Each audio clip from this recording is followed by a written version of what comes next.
This video contains news and analysis related to a recent terror attack in Kashmir. The content may include sensitive visuals and discussions that could be distressing to some viewers. Viewer discretion is advised. We strongly condemn all forms of violence and terrorism.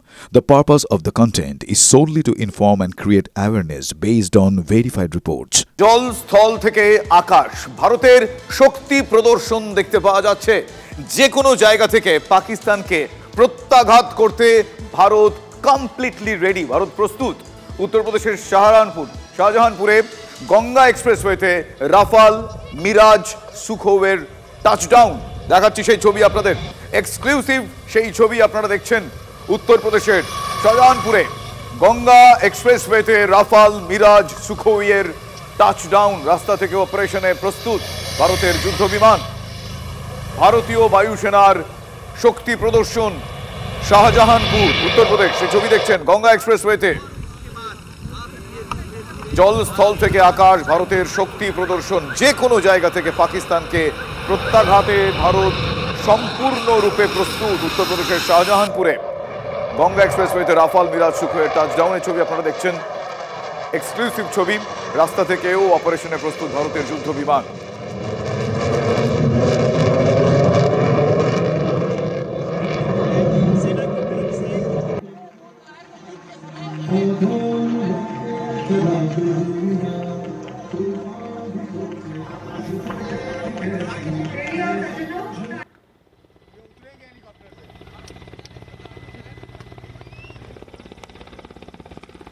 এই মুহূর্তে আপনাদের দেখাচ্ছি যুদ্ধে কতটা প্রস্তুত। এই মুহূর্তে যে কোনো রকম প্রত্যাঘাতে কতটা প্রস্তুত ভারত। হাইওয়ে থেকে ভারতের যুদ্ধ বিমান উড়েছে। এই মুহূর্তে চপার দেখছেন আপনারা। এক্সক্লুসিভ সেই ছবি উত্তরপ্রদেশের শাহজাহানপুরে। যুদ্ধের দামামা হাইওয়েতে এয়ার স্ট্রিপ, রাফাল, মিরাজের টাচডাউনের ছবি আপনারা এক্সক্লুসিভলি দেখছেন TV9 বাংলার পর্দায়। যে কোনো মুহূর্তে প্রত্যাঘাত। এই মুহূর্তে ভারত সম্পূর্ণরূপে প্রস্তুত। সেই প্রস্তুতির প্রদর্শন পর্ব আপনাদের এই মুহূর্তে আপনারা দেখছেন। শুধুমাত্র গ্রিন সিগন্যালের অপেক্ষায় বায়ুসেনা। যে কোনো রকম প্রত্যাঘাতে ভারত প্রস্তুত ছিল, আছে, ভবিষ্যতেও থাকবে।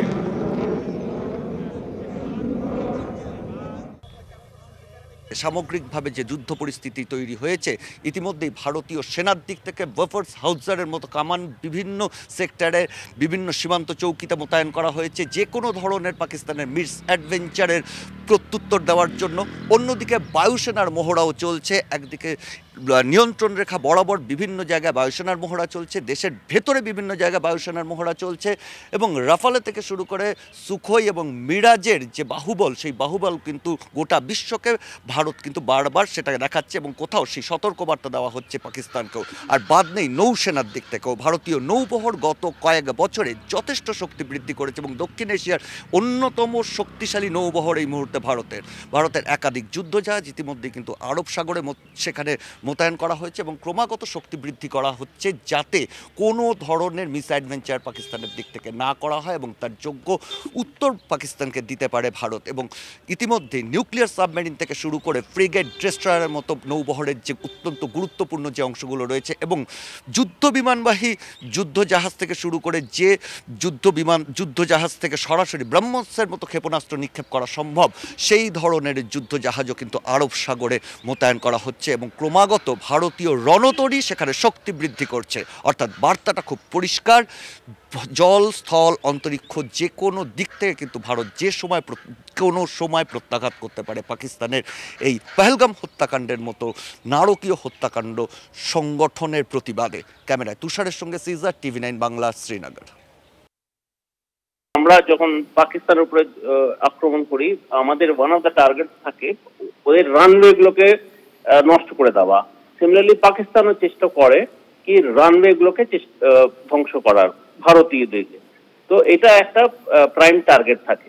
তো আমরা যে প্রস্তুতি করছি কি যদি যুদ্ধ হয় তো আমাদের যে ফ্লাইং মেশিনস গুলো রয়েছে, যেগুলো এয়ারক্রাফট রয়েছে, সেগুলো ন্যাশনাল হাইওয়েজ আমাদের ল্যান্ড করার জন্য ওরা তৈরি থাকার একটা প্রস্তুতির জন্য থাকে। আকাশপথ দেখলেন, এবার জলপথ দেখাবো আপনাদের। এবার পাক নৌবাহিনীকে সাবধান করলো ইন্ডিয়ান নেভি। জাস্ট সাবধান করে দেওয়া হলো। হ্যাঁ, পাক নৌসেনার মহড়া চলাকালীন আরব সাগরে নতুন যুদ্ধ জাহাজ পাঠালো ভারত। ব্রহ্মস সুপারসনিক মিসাইল নিয়ে নজরদারি চলছে। ব্রহ্মস সুপারসনিক মিসাইল নিয়ে নজরদারি চলছে।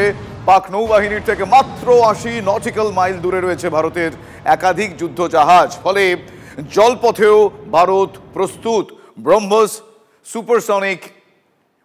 সুপারসনিক মিসাইল নিয়ে নজরদারির ছবি আপনাদের আমরা দেখাচ্ছি। মাত্র পাক নৌবাহিনী থেকে মাত্র 80 নটিক্যাল মাইল দূরে রয়েছে ভারতের একাধিক যুদ্ধ জাহাজ।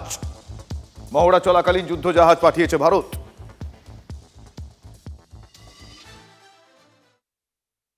এই ওয়েটিং এ এই যে যুদ্ধের এগুলো যুদ্ধ, সাইকোলজিক্যাল ওয়ারফেয়ার যুদ্ধ, তার ফল দেখেছো 250-র বেশি অফিসার রিজাইন করে দিয়েছে। 1,500-এর ওপর কর্মী সেনা তারা রিজাইন করে পালিয়ে যাচ্ছে, তারা পোস্ট গুলো ছেড়ে দিচ্ছে। পাকিস্তানের ভেতরে বিভিন্ন রকম ভাবে কিন্তু বিক্ষোভ দানা বেঁধে উঠছে এবং এটা চূড়ান্ত পর্যায়ে চলে যাবে আগামী দিন 5-7-এর মধ্যে। পাকিস্তানকে বিভিন্ন দিক থেকে সাইবার হ্যাকিং হচ্ছে, সাইবার অ্যাটাক করে ব্যাংক অফ পাকিস্তান হ্যাক হয়েছে, টেলিকমিউনিকেশন রেল ব্যবস্থা বিপর্যস্ত। তো this is also a part. শাহজাহানপুরের রাস্তায় যে ন্যাশনাল হাইওয়েতে দেখাচ্ছে টেক অফ ল্যান্ডিং, এটাও একটা পার্ট।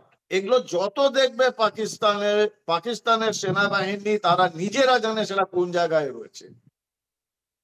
পাক জঙ্গিদের বিরুদ্ধে একটা বড় পদক্ষেপ চান জাভেদ আখতার। হ্যাঁ, কবি গীতিকার জাভেদ আখতার তিনি কি বলছেন? তিনি বলছেন পটকা নয় ধামাকা চাই। জাভেদ আখতার এমনটাই মন্তব্য করেছেন। একবার নয়, বারবার হামলা হচ্ছে, কেন্দ্রের কাছে পদক্ষেপের আর্জি জানিয়ে মন্তব্য করেছেন গীতিকার কবি জাভেদ আখতার। मैं रिक्वेस्ट करता हूं सरकार से, दिल्ली की सरकार, कि ये बहुत बार हो गया है, एक बार नहीं हुआ है। ये आप देखिए इतिहास तो पिछले 75 बरस में हर 2-3 साल बाद ऐसा एक हंगामा होता है। अब आप स्टेप लीजिए, ये सरहद पे कुछ फुलझड़ियां छोड़ने से काम नहीं चलेगा। अब कोई सॉलिड स्टेप लीजिए, आप ऐसा कर दीजिए कि वो जो पागल वहां का आर्मी चीफ है उसकी स्पीच सुनिएगा। वो एक समझदार आदमी नहीं दे सकता। ये किस तरह का आदमी है?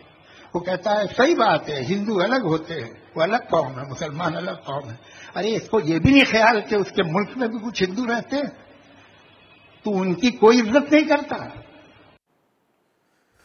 অন্যদিকে পাকিস্তানকে সবক শেখানোর বার্তা মিম সাংসদ দিলেন।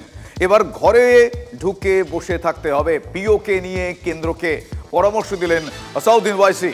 কেন্দ্রীয় স্বরাষ্ট্রমন্ত্রী অমিত শাহ বলেছেন ঘরে ঢুকে খুঁজে বের করে জঙ্গিদের হত্যা করা হবে। আর এবার এআইএমএম প্রধান বলছেন যে ঘরে ঢুকে মারলেই হবে না, ঘরে ঢুকে সেখানেই থেকে যেতে হবে, দখল করে নিতে হবে। শুনুন কি বলছেন তিনি। और छोड़ना नहीं, अब के बार अगर कुछ एक्शन ले रहे तो घर में घुस के बैठ जाना। घर में घुस के मारते बोले ना, अब घर में घुस के बैठ जाना, खत्म। ये होना चाहिए। पीओके ले लेना नहीं, अरे गवर्नमेंट खुद बोल रही। एक बात सुनिए, पीओके नहीं, पीओके का रेजोल्यूशन है पार्लियामेंट का, भारत की पार्लियामेंट का रेजोल्यूशन है, वो भारत का है बोल के। तो बीजेपी क्या बोलती, घर में घुस के बोले, डैश बोले, हम बोले घर में घुस के बैठ जाओ आप। ये खत्म होना है टेररिज्म, जो बार बार हर थोड़े दिन को जो टेररिज्म होता।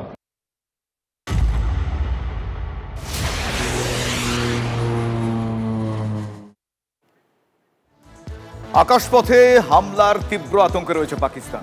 হ্যাঁ, প্রত্যেকটা মুহূর্তে তাদের মধ্যে সেই ভয়ের বাতাবরণ কাজ করছে। তাই আমরা বলছিলাম না যে তাদের হাঁটু কাঁপছে, একেবারেই তাই। 1 মাসের জন্য বন্ধ করে দেওয়া হলো করাচি এবং লাহোরের এয়ার স্পেস। কয়েক গুণ বাড়িয়ে দেওয়া হয়েছে করাচি ও লাহোর বিমানবন্দরের নিরাপত্তা। আকাশে টহল দিচ্ছে পাক যুদ্ধ বিমান।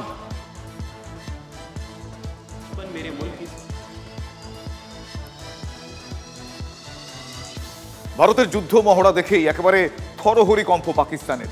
পাক সেনায় একের পর এক ইস্তফার হিড়িক লেগে গিয়েছে। আগেও আপনাদের জানিয়েছিলাম সেই বহর কিন্তু চলছে। ভাড়ারে সেনা নেই, বাহিনী ভরাতে নাগরিকদের প্রশিক্ষণ দিচ্ছে পাক সেনা।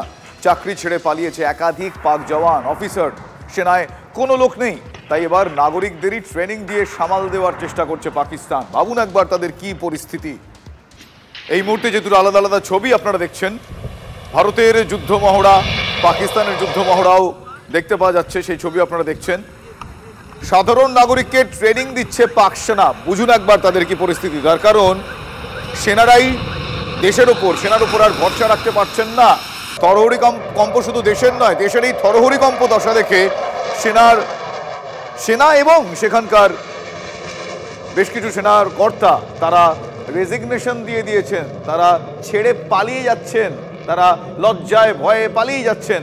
অন্যদিকে ভারতের যুদ্ধ মহড়া, ভারত প্রস্তুত, সেই কনফিডেন্সের ছবি এই বিষয়টা দেখতে পাওয়া যাচ্ছে, ভারতের কনফিডেন্স এই ছবি দেখতে পাওয়া যাচ্ছে। অন্যদিকে পাকিস্তান, সেখানে তারা কি করছে, তারা এই মুহূর্তে অনন্য উপায় হয়ে অন্য কোনো উপায় না খুঁজে পেয়ে নাগরিকদের ট্রেনিং দিচ্ছে। ভাবুন একবার, এই ছবিই বলে দিচ্ছে এই মুহূর্তে প্রস্তুতিতে কতটা ফারাক, কতটা থরহরি কম্প দশা পাকিস্তান নামক দেশটির।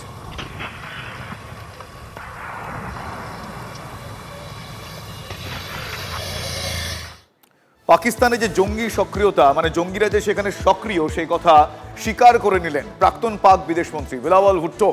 পাকিস্তানের জঙ্গি সংগঠন সক্রিয়, এটা আর গোপন নেই। বর্তমান বিদেশমন্ত্রী খাওয়াজা আসিফের মন্তব্যকে সমর্থন করলেন বিলাওয়াল ভুট্টো। সিন্ধু জলচুক্তি রদ নিয়ে পুরনো সুরেই আবারও ভারতকে হুঁশিয়ারি পাকিস্তান পিপলস পার্টির চেয়ারম্যান বিলাওয়াল ভুট্টো। শুনুন কি বলছেন তিনি। বিলাওয়াল ভুট্টোর বক্তব্য আপনাদের শুনেছিলাম, এই মুহূর্তে নির্যাসটা বললাম। এই মুহূর্তে এক প্রকার পাকিস্তানের সঙ্গে জঙ্গি যোগ যে রয়েছে তার কথাতে স্পষ্ট।